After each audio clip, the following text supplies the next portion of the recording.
आपने देखा होगा वैष्णो देवी यात्रा पे गधे खच्चर होते हैं, हाँ। उनके ऊपर ईंटें ढो दी जाती हैं और उनको कहते हैं चलो, वो ऐसे ही चलते जाते हैं, सुनते नहीं है। हाँ। विपक्ष का यही काम हुआ पड़ा है मैडम। हाँ। उनसे रिलेटेड जितने भी कनेक्टिविटी वाले लोग हैं, उनको सिर्फ गधे की तरह यूं चलना आता है, उन्हें ये नहीं दिख रहा कि देश बेच रहे हैं कि बचा रहे हैं। हाँ। ये केवल 4 डिग्रियां लटका लेने से कैम्ब्रिज और इन सब जगहों की, और उसी कैम्ब्रिज यूनिवर्सिटी में आप अपने ही देश की बदनामी जाकर के करें, तो ऐसे शिक्षा को तो कोई जरूरत नहीं है। सबसे पहले हाथ जोड़ के इस शिक्षा को दूर करना चाहते हैं। कुछ पढ़े लिखे लोग ना ऐसे होते हैं, जैसे माँ बाप उनको पढ़ाते लिखाते हैं और लास्ट में जब वो जॉब करने लग जाता है, 1 लाख कमाने लग जाता है, सिगरेट पीने लग जाता है, शराब पीने लग जाता है, तो माँ बाप उससे सवाल पूछते हैं, बेटा तू क्या कर रहा है? तो वो सीधा छूटते ही कहते हैं, हु आर यू? आप मेरी पर्सनल लाइफ में क्या करोगे आके?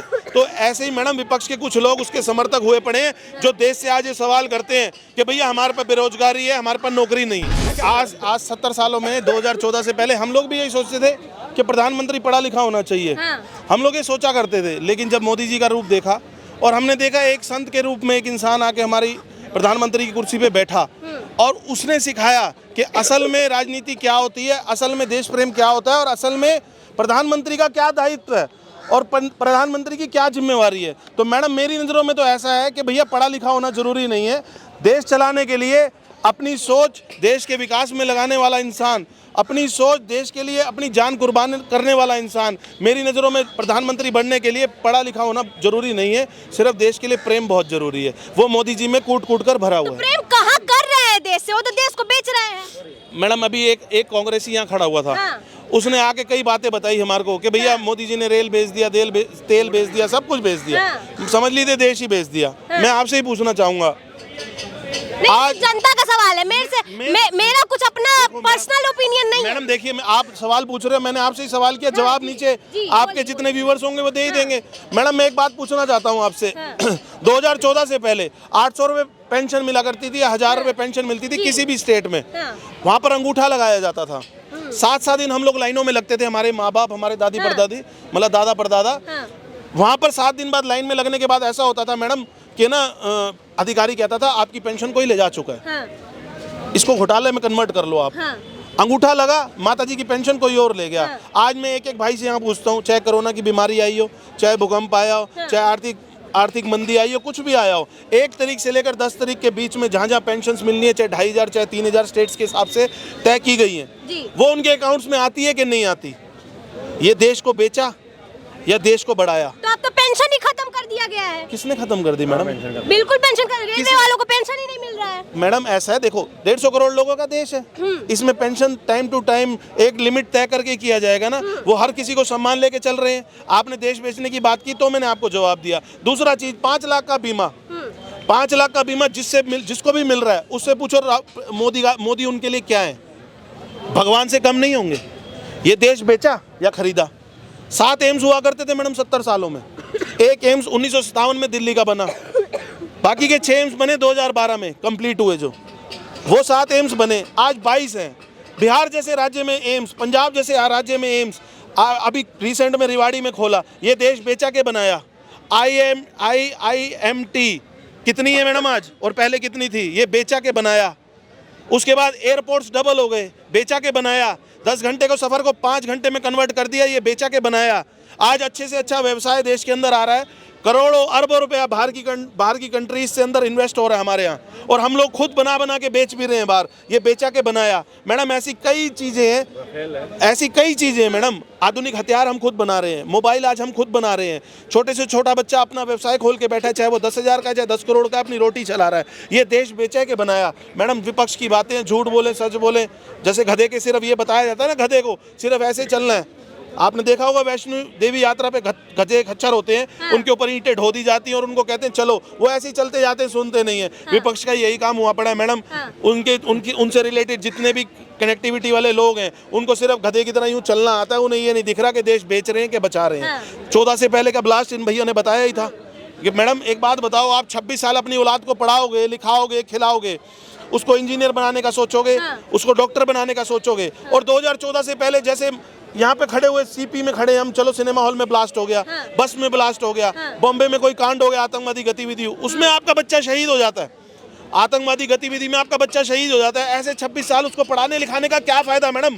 आज इन 10 सालों के अंदर एक बच्चा किसी का फायदा हो रहा है? अभी तो बेरोजगारी बैठ रहा है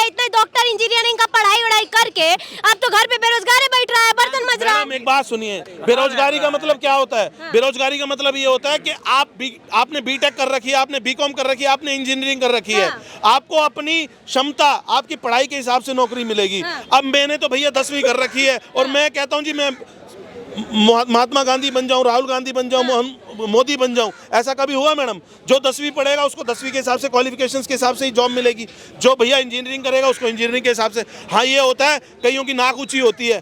जैसे इंजीनियरिंग करी है मैंने मैडम, मैंने उठते ही मेरे को 13,000 रुपये सैलरी मिल रही है। कईयों की नाक इतनी मोटी होती है, वो कहते हैं भैया हम 13,000 में जॉब थोड़ी करेंगे, मैंने तो मैकेनिकल कर रखी है, मेरे को तो 60,000 स्टार्टिंग मिलनी चाहिए। इस वजह से मैडम कई लोग अपनी जो जॉब्स खो रहे हैं, वो इस वजह से उनको जॉब्स नहीं मिलती, क्योंकि वो नाक की लड़ाई लड़ रहे हैं। और दूसरी बात मैडम, कुछ पढ़े लिखे लोग ना ऐसे होते हैं, जैसे माँ बाप उनको पढ़ाते लिखाते हैं और लास्ट में जब वो जॉब करने लग जाता है, 1 लाख कमाने लग जाता है, सिगरेट पीने लग जाता है, शराब पीने लग जाता है, तो माँ बाप उससे सवाल पूछते हैं, बेटा तू क्या कर रहा है?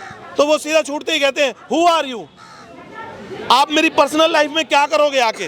तो ऐसे ही मैडम विपक्ष के कुछ लोग उसके समर्थक हुए पड़े हैं, जो देश से आज ये सवाल करते हैं कि भैया हमारे पास बेरोजगारी है, हमारे पास नौकरी नहीं है। जी, आप पे वापस आते हैं, क्या बोलना चाह रहे हैं ठाकुर जी, बोलिए। देखिए, मैं आपको बताता हूँ। सबसे पहले तो हर जोर जुल्म की टक्कर से संघर्ष हमारा नारा है।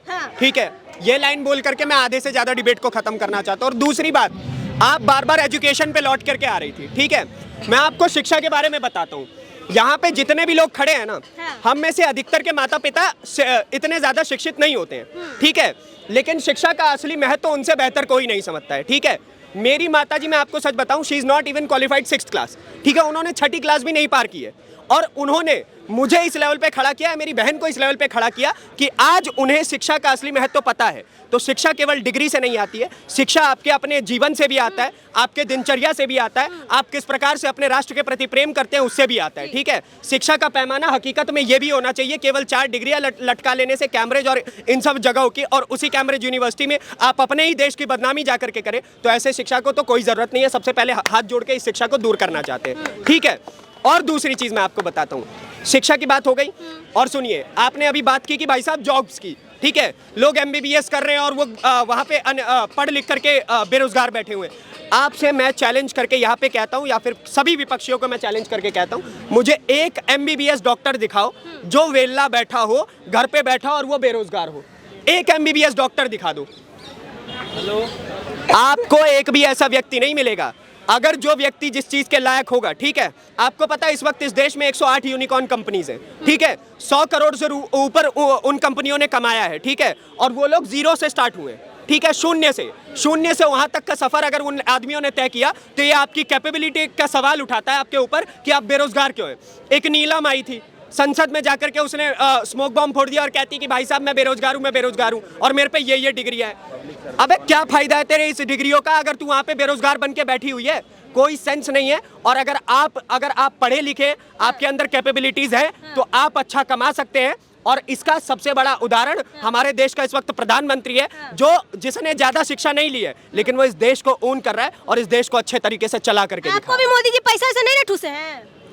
कोई सेंस है आपके इस सवाल का? नहीं, बिल्कुल नहीं। इतना अच्छे से बोल रहे हैं आप, पूरा एकदम मोदी जी के फेवर में। हाँ, देखिए, मैं मोदी जी के फेवर में ही नहीं बोलता हूँ, मैं नरेंद्र मोदी के खिलाफ उस वक्त बोलता हूँ जब वो ऐसे व्यक्ति को पद्म विभूषण नवाजित करते हैं जिसने राम भक्तों के ऊपर गोलियां चलाई थी। नरेंद्र मोदी भी कई कार्य गलत करते हैं, लेकिन आप उसे सीधा डिक्टेटर कह दे, इस बात का कोई सेंस नहीं बनता है। और जबकि आप खुद ऐसे परिवार से आ रहे हैं जिसने सबसे ज्यादा इस देश को बर्बाद किया है। ठीक है, पत्रकारों को 1100 पत्रकार एक दिन के अंदर अरेस्ट किए गए थे। ठीक है, उस समय को वो साल आपको याद है जब इंदिरा गांधी ने पूरे एकदम देश में इमरजेंसी घोषित कर दी थी?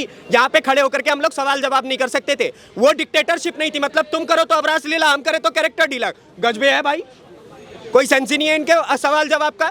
और सुनिए, ये लोग अनएजुकेटेड हैं, डिग्रियां टांग लेने से कोई पढ़ा लिखा नहीं होता। और सुनिए, अगर पढ़े लिखे होने की बात है ना, तो मैं क्या ही बोलूँ, इतने घोटाले किया, क्या पता डिग्री में भी 1-2 घोटाले हो। अब जिसके जीजा ने DLF इस तरीके से ओन किया, उनके कुत्ते के नाम पे 200 करोड़ रुपए की प्रॉपर्टी, बताओ भाई कहाँ से आया?